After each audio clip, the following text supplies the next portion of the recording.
పేదరికం పూర్తిగా నిర్మూలించాలనేది ఎన్టీ రామారావు గారి కళ. నేను ఒకటే చెప్తున్నా, భవిష్యత్తులో జీరో పావర్టీ, పేదరికం లేని సమాజం ఒక్క తెలుగుదేశం పార్టీతోనే సాధ్యం. అది చేసి నిరూపిస్తాం. ఇంకో పక్కన కరువు సీమ, రాయలసీమ, ఒకప్పుడు రాయలేలిన సీమ, రతనాల సీమ, తర్వాత కరువు వచ్చి ఈ ప్రాంతంలో మనం చూస్తే నేను కూడా ముఖ్యమంత్రి అయినప్పుడు కరువు వస్తే నీళ్లు కూడా లేవు.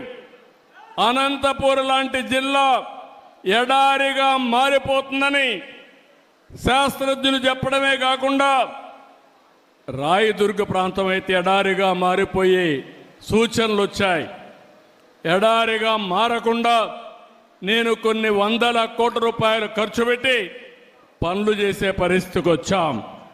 కానీ ఎన్టీ రామారావు గారి స్ఫూర్తిని మీరు చూస్తే ఆ రోజు తెలుగు గంగ, హంద్రి నీవ, గాలేరు నగిరి కాలువలు ప్రారంభించి రాయలసీమ రాళ్లసీమ కాదు రతనాల సీమ కావాలని ఫౌండేషన్ వేసిన వ్యక్తి ఎన్టీఆర్.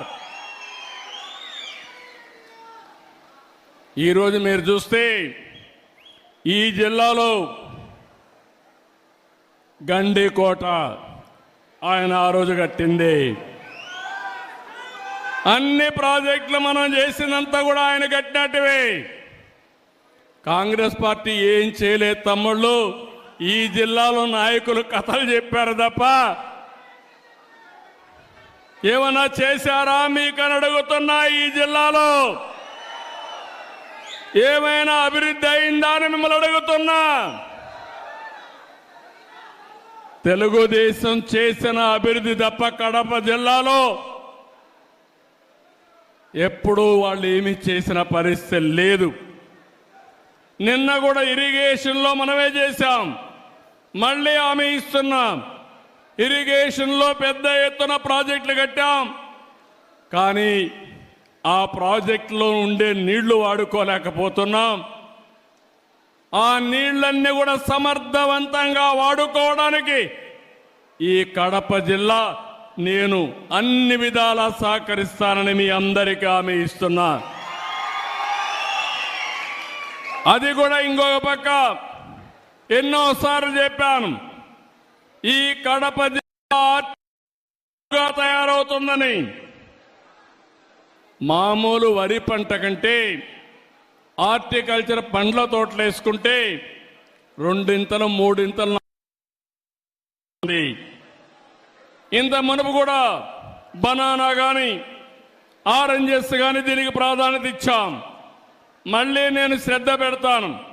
ఈ జిల్లాలో ఉండే నీళ్లు ఉపయోగించుకోవడానికి అన్ని పనులు చేస్తాను. మీరు ఒకసారి చూస్తే నేనున్నప్పుడు రాయలసీమలో మైక్రో ఇరిగేషన్కి 90% సబ్సిడీ ఇచ్చాం. అది కూడా తీసేసే పరిస్థితికి వచ్చారు.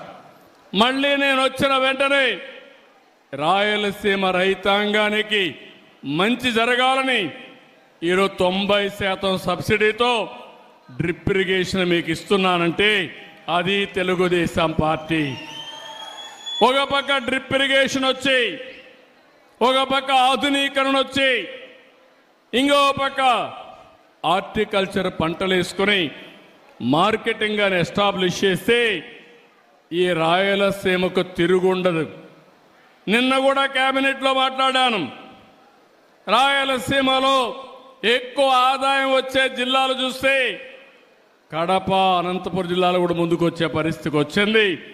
మీరు శ్రద్ధ పెట్టండి.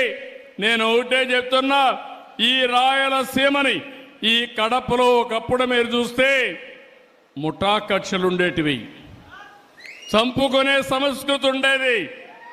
నేను గర్వంగా చెప్పగలుగుతున్నా, ముఠాలను పూర్తిగా అణిచివేసిన పార్టీ తెలుగుదేశం పార్టీ. దీన్ని రాబోయే రోజుల్లో నెక్స్ట్ లెవెల్కి ఎట్ట తీసుకుపోవాలను తీసుకుపోతామని చెప్పి కూడా నేను మీ అందరికీ హామీ ఇస్తున్నా. ఇంకో పక్కన నేను నిన్న మొన్న మాట్లాడాను. పోలవరం ప్రాజెక్టు ఈ రాష్ట్రానికి ఒక జీవనాడి. నీళ్ళన్నీ కూడా మీరు చూస్తే పోలవరం కిందన గోదావరి ద్వారా సముద్రం లేకపోతున్నాయి. ఈ సంవత్సరం 4000 టీఎంసీ నీళ్లు సముద్రం లేకపోయినాయి. కానీ నేను ముందు జాగ్రత్త చేసి ఈసారి మీరు చూస్తే శ్రీశైలం కానీ ఇవన్నీ నీళ్లు తీసుకొచ్చి రాయలసీమలో ఉండే రిజర్వాయర్లు కళకళలాడుతున్నాయంటే అది తెలుగుదేశం పార్టీ చూపించిన చొరవ. ఇప్పుడు నేను ఆలోచించింది, పోలవరం నుంచి దగ్గర ఒక 200 నుంచి 300 టీఎంసీ నీళ్లు రాయలసీమకు వస్తే ఇంకా రాయలసీమను ఎవ్వరూ పట్టలేరని చెప్పి కూడా నేను మీకు తెలియజేస్తున్నా. ప్రగతి వైపు పరుగు పెట్టే పరిస్థితి వస్తుంది. అందుకే పోలవరాన్ని మళ్ళీ పట్టాలెక్కించాం. ఈరోజు ఇక్కడికి వచ్చాను. పోలవరం మీరు చూస్తే పోయిన ప్రభుత్వం డయాఫామ్ వాల్ని